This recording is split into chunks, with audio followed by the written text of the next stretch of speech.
Bismillahirrahmanirrahim. Assalamualaikum warahmatullahi wabarakatuh. Perkenalkan, nama saya Ahmad Afif Buraida dari jurusan Pendidikan Agama Islam, tepatnya kelas PAI 6F.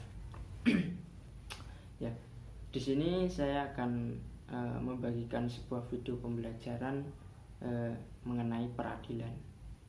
Tentunya berbicara mengenai peradilan adalah sebuah kata yang tidak asing lagi dalam diri kita, karena peradilan itu merupakan sebuah ciri khas atau karakteristik yang istimewa dalam penentuan hukum Islam.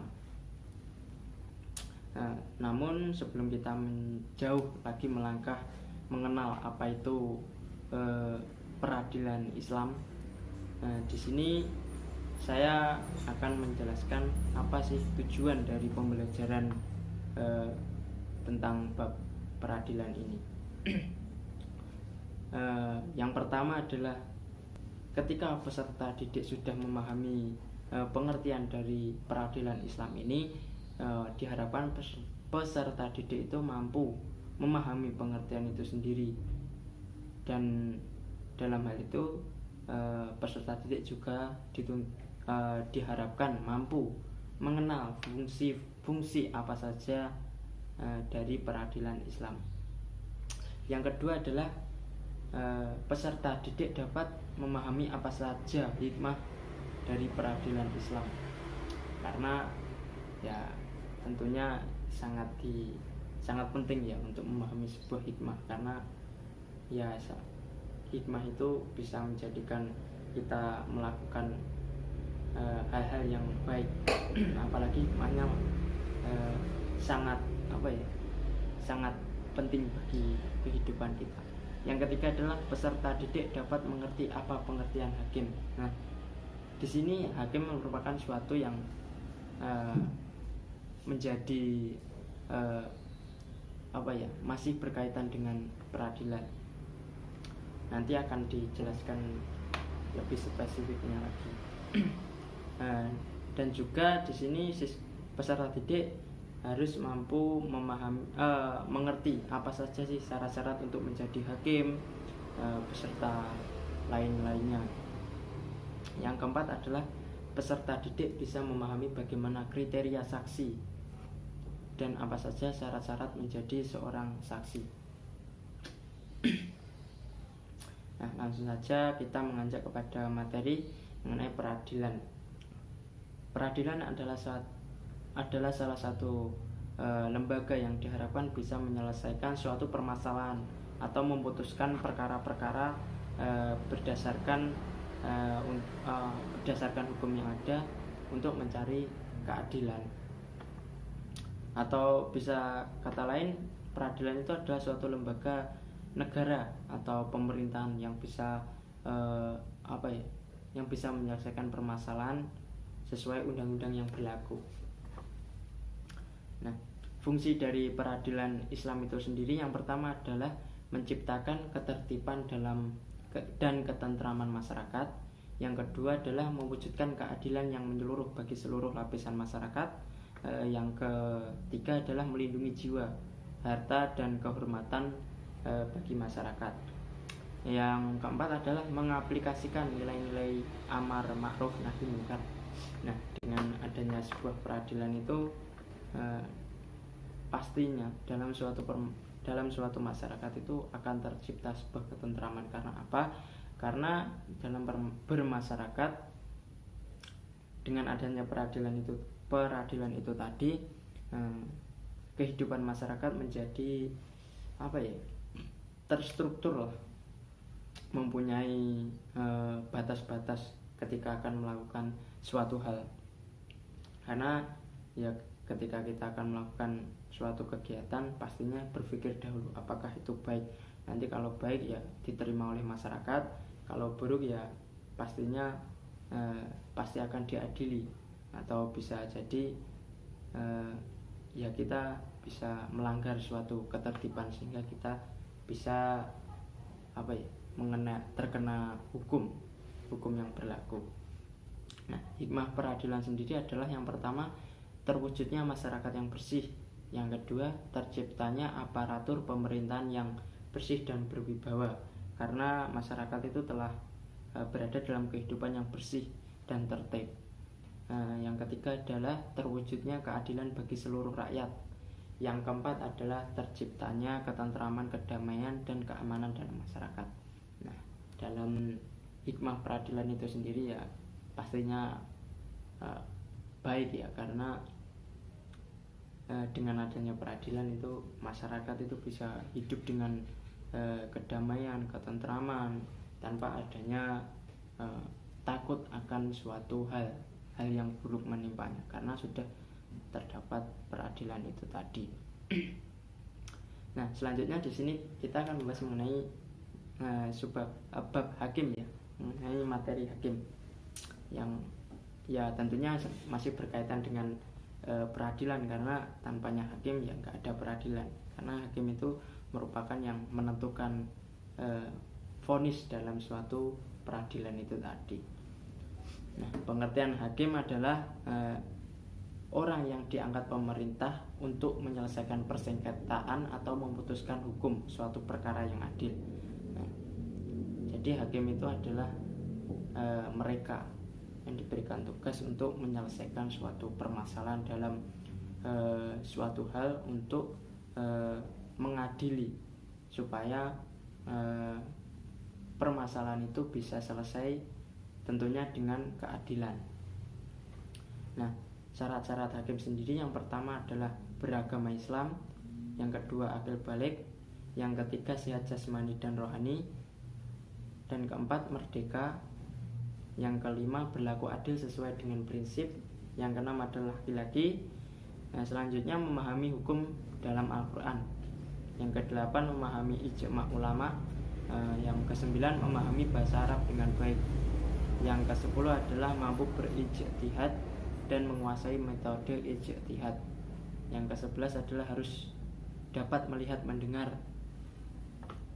bisa membaca dan menulis tentunya. Yang selanjutnya adalah memiliki ingatan yang kuat dan dapat berbicara dengan jelas. Nah, itu merupakan syarat-syarat untuk menjadi hakim. Dan jika hakim tidak memenuhi syarat-syarat tersebut, mungkin ya tidak bisa menjadi hakim, karena ya tentu saja jika bukan orang yang beragama Islam tidak bisa, karena pembahasan di sini kan juga peradilan Islam, jadi harus orang Islam. Kalau balik ya harus balik, karena pemikiran orang yang sudah dewasa itu pastinya lebih matang lagi dan bisa membedakan mana yang baik dan mana yang buruk. Dan sehat tentunya ya penting, karena kesehatan adalah untuk menjadikan kita bisa hadir dalam persidangan atau bisa melakukan suatu hal. Nah, yang paling penting adalah kita itu bisa berlaku adil sesuai dengan prinsip yang ada. Jadi tanpa kita membeda-bedakan, entah nanti kalau kita menjadi hakim yang terjerat hukum adalah keluarga kita membelanya itu salah. Jadi harus bisa bersikap adil walaupun itu termasuk keluarga kita sendiri. Dan juga harus bisa memahami hukum dalam Al-Quran ya, karena ya sumber hukum yang kuat adalah Al-Quran dalam peradilan Islam itu. Yang lainnya ya itu tadi, bisa membaca, bisa menulis, mendengar yang baik, karena apa ya, tanpa itu semua ya bagaimana tanpa mendengar ya, tidak bisa mengerti permasalahannya apa, tidak bisa membaca ya, nanti jika permasalahan itu tertulis nanti malah salah penanganan.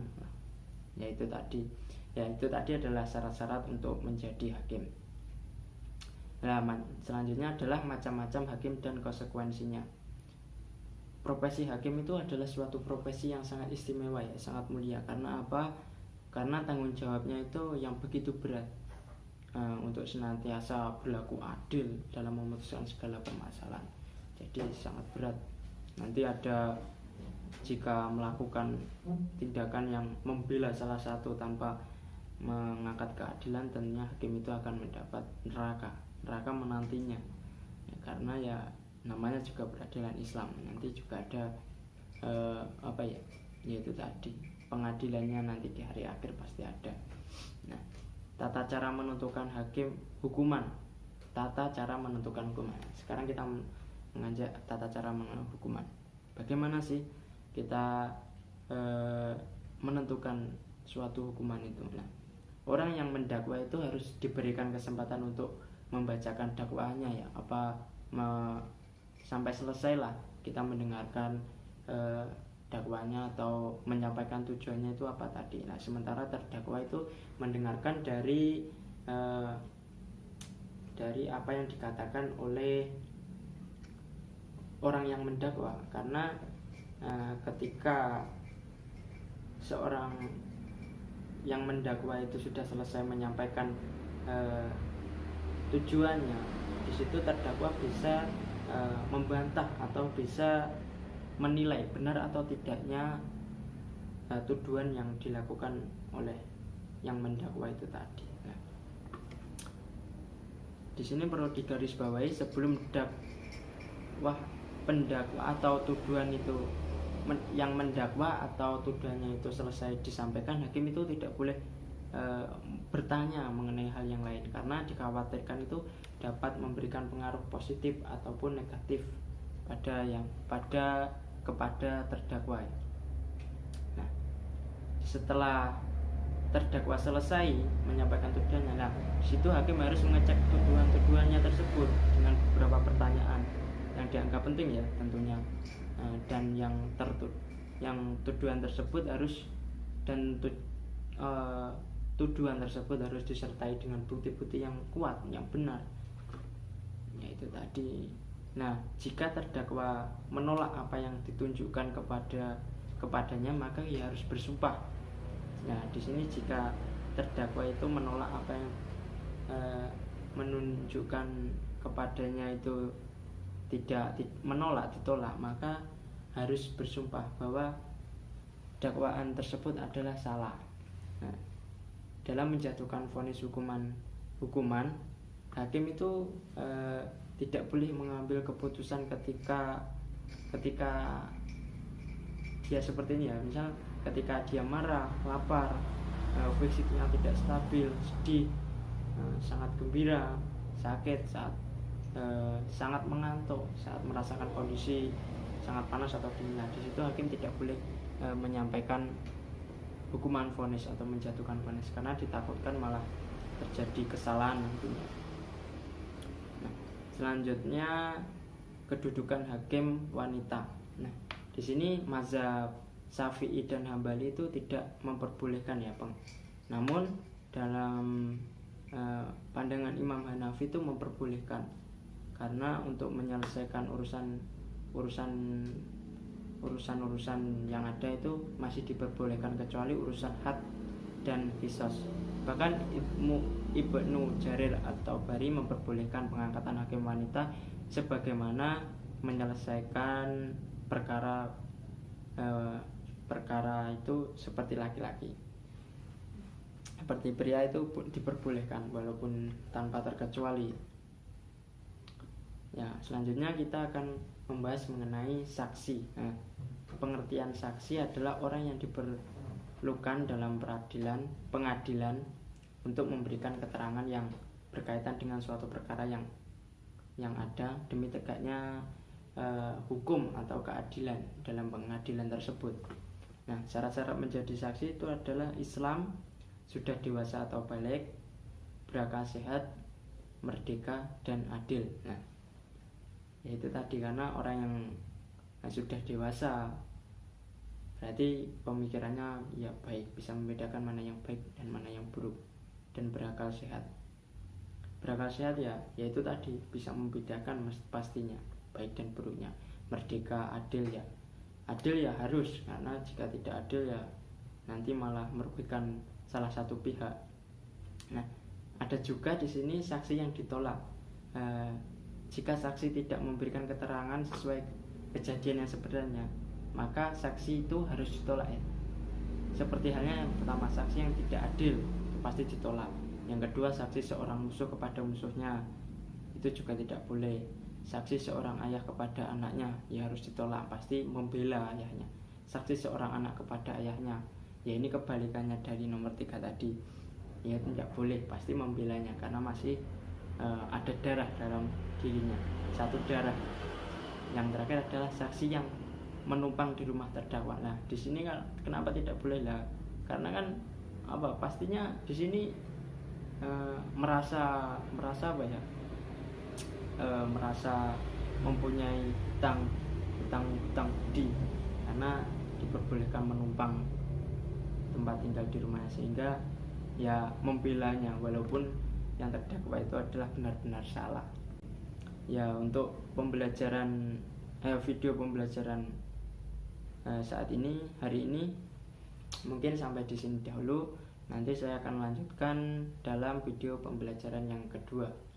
Tentunya yang ya masih berkaitan dengan peradilan ya. Peradilan hukum Islam. Ya, cukup sekian, ada kurang lebihnya saya mohon maaf. Wassalamualaikum warahmatullahi wabarakatuh.